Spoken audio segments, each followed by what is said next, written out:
నెహెమ్యా గ్రంథము 6వ అధ్యాయము. నేను ఇంకనూ గుమ్మములకు తలుపులు నిలుపక ముందగా దానిలో బీటలు లేకుండా సంపూర్ణముగా గోడను కట్టి ఉండగా సన్బల్లటును టోబియాయును అరబీయుడైన గెషేమును మా శత్రువుల్లో మిగిలిన వారును విని సన్బల్లటును గెషేమును నాకు ఏదో హాని చేయుటకు ఆలోచించి ఓనో మైదానముంద గ్రామంలో ఒక దాని దగ్గర మనము కలుసుకుందాం రండని నా యొద్దకు వర్తమానం పంపిరి. అందుకు నేను చేయు పని గొప్పది, దానిని విడిచిపెట్టి మీ యొద్దకు వచ్చుటకై నేను దానినెందుకు ఆపవలెను? నేను రాలేనని చెప్పుటకు దూతలను పంపితిని. వారు అలాగున 4 మార్లు నా యొద్దకు వర్తమానం పంపక ఆ ప్రకారమే నేను మరలా ప్రత్యుత్తరం ఇచ్చితిని.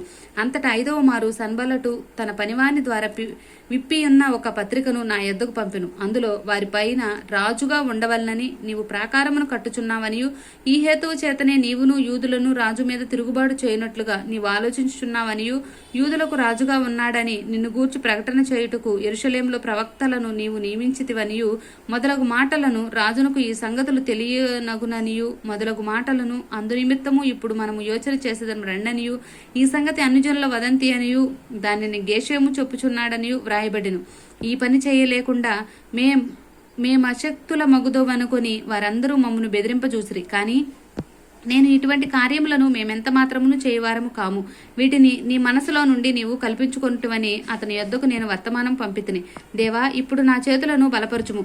అటు తర్వాత మెహెతా బేలునకు పుట్టిన దెలాయా కుమారుడైన షమయా యొక్క ఇంటికి వచ్చితిని. అతడు బయటికి రాకుండా నిర్బంధింపబడెను. అతడు రాత్రి కాలమందు నిన్ను చంపుటకు వారు వచ్చెదురు గనుక దేవుని మందిర గర్భాలయం లోపలికి మనము పోవు తలుపులు వేసుకొనిదము రండని చెప్పగా నేను నా వంటివాడు పారిపోవచ్చునా?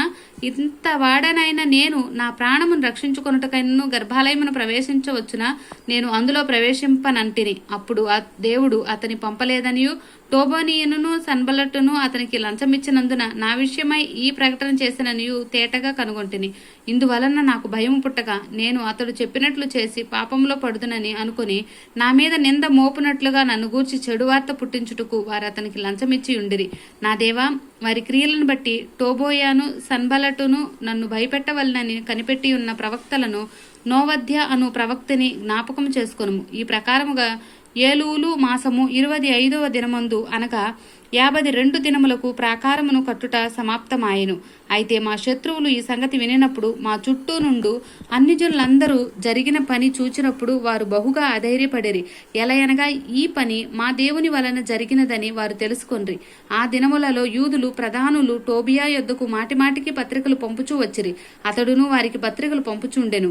అతడు అరహు కుమారుడైన షకన్యాకు అల్లుడు. ఇదియుగాక యోహానాను అను తన కుమారుడు బెరెఖ్య కుమారుడైన మెషుల్లాము కుమార్తెను వివాహం చేసుకొని ఉండెను.